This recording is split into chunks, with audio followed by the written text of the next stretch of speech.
السلام علیکم ورحمۃ اللہ تعالی وبرکاتہ۔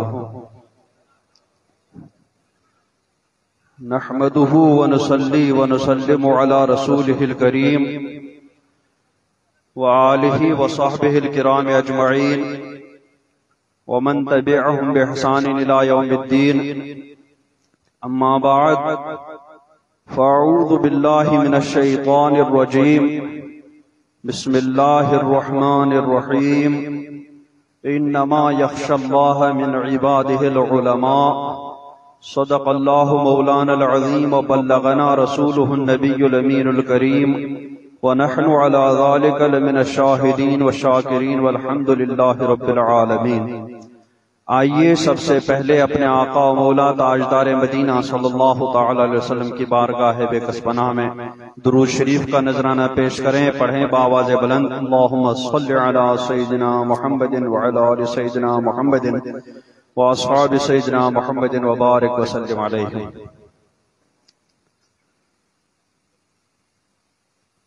حضرات گرامی، اللہ تبارک و تعالی نے انسانوں کی ہدایت کے لیے اپنے نبی اور رسول بھیجے، اور بھیج کر یہ واضح فرمایا کہ میرا فیض،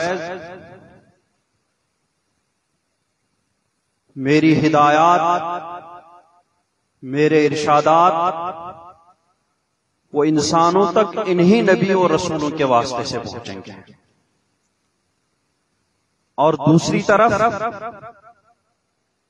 انسانوں کو اگر ہدایت ملے گی اللہ تبارک و تعالی کی جانب سے تو رسولوں اور نبیوں ہی کے ذریعے ملے گی۔ تو انسانوں کو راہ راست پر لانے والے، گمراہی کے دلدل سے نکالنے والے، ان کے بگڑے ہوئے عقیدوں کو سنوارنے والے، ان کی بدعملی کو دور کرنے والے، اور ان کو ایک اللہ رب العزت کی بارگاہ میں کھڑا کرنے والے، ایک رب العزت کی بارگاہ میں جھکانے والے، یہی انبیاء کرام اور رسولان اعظام ہیں۔ ان نبیوں اور رسولوں نے اپنے اپنے زمانے میں آ کر کے اپنا اپنا کام کر دیا۔ بنی اسرائیل میں ہر نبی کے بعد دوسرا نبی آتا تھا، اور وہ سب کے سب حضرت موسیٰ علیہ السلام کی شریعت پر قائم رہ کر کے اسی کی تبلیغ کر لیا کرتے تھے۔ جب ایک رسول، ایک نبی چلا جاتا تھا تو دوسرا نبی اس کی جگہ آ کر کے اس کام کو آگے بڑھاتا تھا۔ ان سرکار دو عالم صلی اللہ تبارک و تعالی علیہ وسلم ہدایت کا کام کرنے کے بعد، اللہ رب العزت کا پیغام اس کے بندوں تک پہنچانے کے بعد، اس دنیا سے دوسری دنیا اللہ رب العزت کی بارگاہ میں تشریف لے گئے۔ اب ان کے بعد بنی اسرائیل کی طرح کوئی نیا نبی یا رسول آنے والا تو نہیں،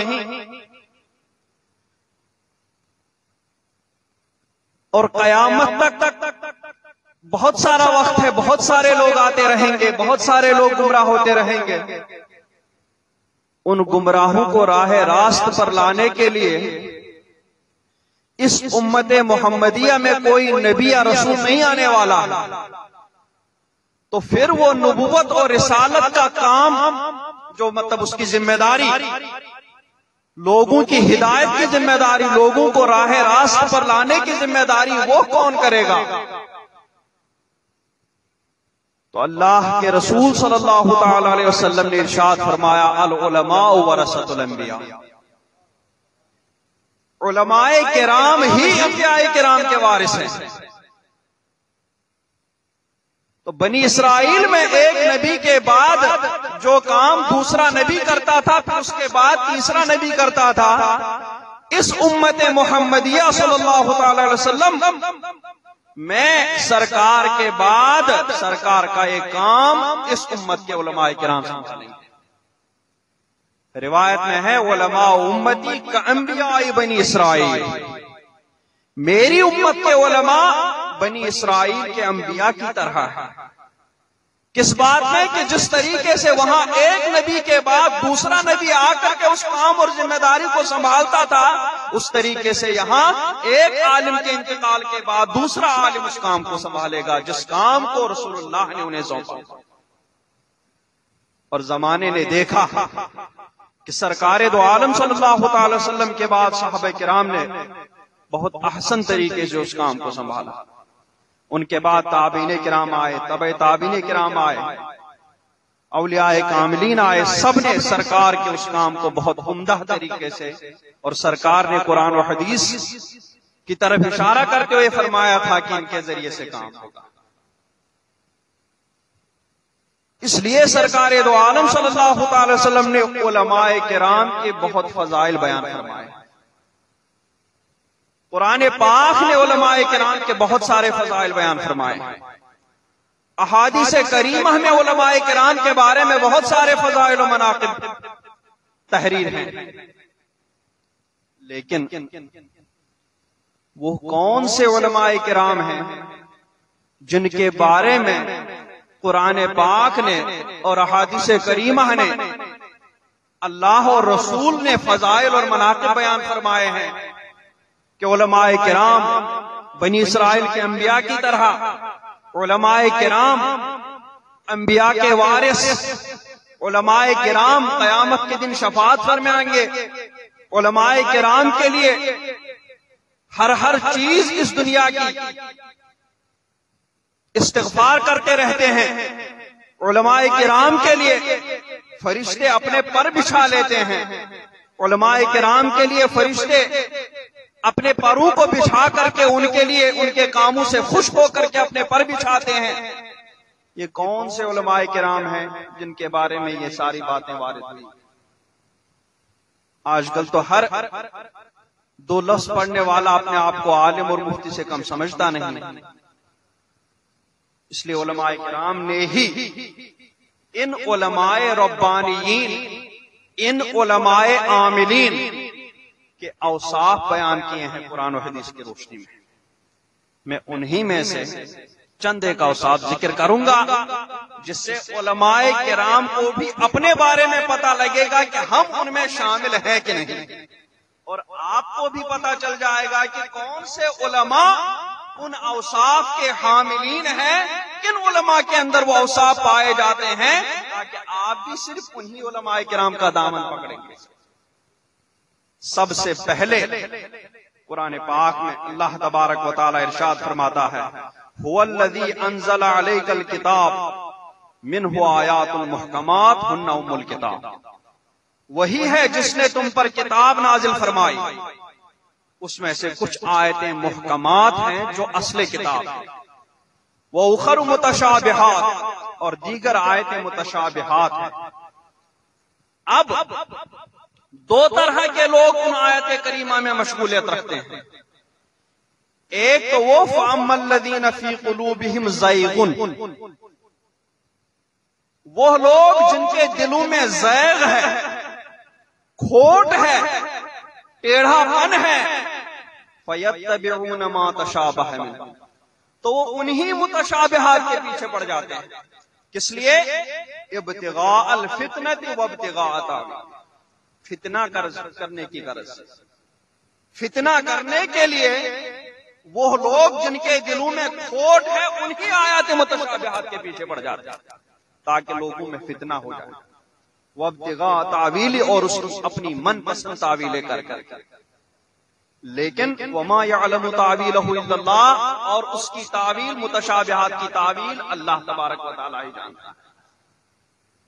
اب جس کی طرف میں آپ کی توجہ دینا چاہتا ہوں، والراسخون فی العلم، لیکن وہ لوگ جو راسخ فی العلم ہوتے ہیں، علم کے اندر ان کا اندر رسوخ پایا جاتا ہے، وہ مضبوط عالم ہوتے ہیں، وہ کیا کہتے ہیں؟ یقولون آمنا بہ، کہ ہم ان متشابہات پر ایمان لائے، کل من عند ربنا، سب محکمات بھی اور متشابہات بھی ہمارے رب کی طرف سے نازل ہوئی ہیں۔ وما یذکر الا اولو الالباب، اور اس سے نصیحت حاصل نہیں کرتے ہیں مگر عقل والے۔ تو اب یہ علماء ربانیین کی پہلی صفت ہو گئی کہ ان کے اندر وہ علم میں مضبوطی ہوتی ہے، رسوخ ان کے اندر پایا جاتا ہے، وہ علم کی گہرائی میں جا کر کے چلے گئے ہوتے ہیں۔ تو جس کے اندر اب رسوخ فی العلم نہ ہو، وہ بھی اپنے آپ کو اسی میزان پر تول لے۔ تو دو لفظ پڑھنے والے کے اندر رسوخ نہیں پایا جاتا، دو کتابیں پڑھنے والے کے اندر رسوخ فی العلم نہیں پایا جاتا، 5-10 کتابیں پڑھنے سے بھی علم میں اندر رسوخ نہیں پایا جاتا۔ علم کے اندر راسخ وہ بزرگان دین تھے جنہوں نے علم کی خاطر دور دراز کے پیدل سفر کیے، جنہوں نے علم کی خاطر کھانا پینا چھوڑ کر کے گھاس پھوس پر گزارے کیے، جنہوں نے علم کی خاطر اپنی راتوں کو قربان کیا، جو محض ایک حدیث شریف سننے کے لیے سینکڑوں میل کا سفر طے کر کے جاتے، وہ راسخین فی العلم تھے، جنہوں نے اپنی زندگی کا ایک لمحہ بھی ضائع نہیں کیا۔ حضرت امام ابو الفرج عبد الرحمن ابن جوزی، ان کے بارے میں نے پڑھا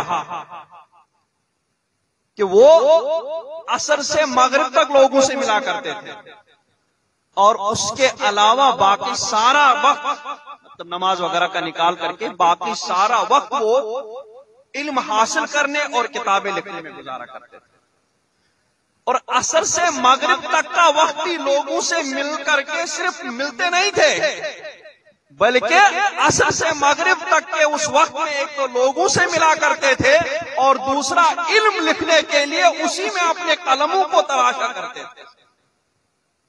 تو اس وقت کو جس میں وہ لوگوں کو دیتے تھے، اس وقت میں بھی وہ ایک دینی کام اور علم حاصل کرنے کا کام کرتے تھے، وہ راسخین فی العلم تھے۔ تو پہلی صفت کیا ہوئی؟ راسخ فی العلم، کثرت مطالعہ سے ہوتی۔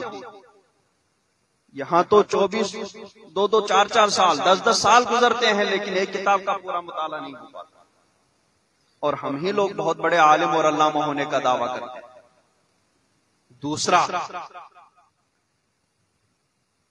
دوسری صفت اللہ تبارک و تعالیٰ نے قرآن پاک میں فرمایا، انما یخشی اللہ من عبادہ العلماء، کہ اللہ سے، اللہ کے بندوں میں سے جو اللہ سے ڈرتے ہیں وہ علماء دین ہیں۔ تو جس عالم کے اندر خوف خدا پایا جائے، جس عالم کے اندر خشیت الہی پائی جائے، جس عالم کے اندر اللہ تبارک و تعالی کا ڈر پایا جائے، وہی عالم فضائل و مناقب کا حامل ہے، وہی عالم ان فضائل و مناقب کا محمل ہے جو قرآن و حدیث میں بیان کیے گئے۔ اور جو عالم ڈرے گا اللہ تبارک و تعالی سے، اپنے اندر اللہ تبارک و تعالی کا خوف اس کو جگہ دے گا، تو وہ ظاہر سی بات ہے وہ جہنم میں لے جانے والے اعمال سے دور رہے گا، جنت میں لے جانے والے اعمال کو بجا لائے گا۔ وہ وہی کام کرے گا جو اللہ تبارک و تعالیٰ کو خوش کریں گے، اللہ تبارک و تعالیٰ کی جن سے رضامندی حاصل ہو جائے گا۔ یہ دو صفتیں، تین صفتیں۔ اسی طریقے سے اللہ تبارک و تعالیٰ ارشاد فرماتا ہے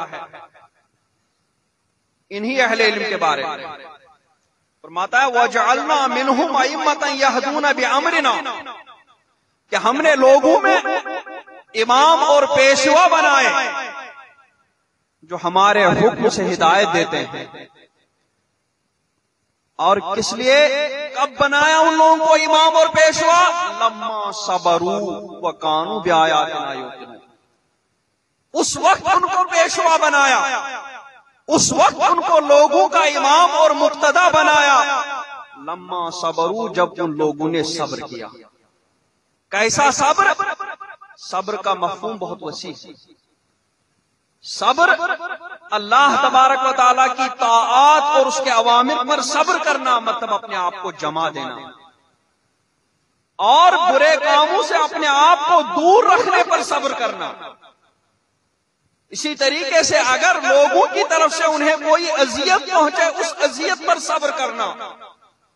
اگر گردش ایام کی وجہ سے ان پر کوئی مصیبت پہنچے، اس مصیبت پر صبر کرنا۔ اگر علم حاصل کرنے میں ان پر کوئی مصیبت پہنچے، اس مصیبت پر صبر کرنا۔ اگر ان کے اندر کوئی تکلیف پیدا ہو جائے، اس تکلیف پر صبر کرنا۔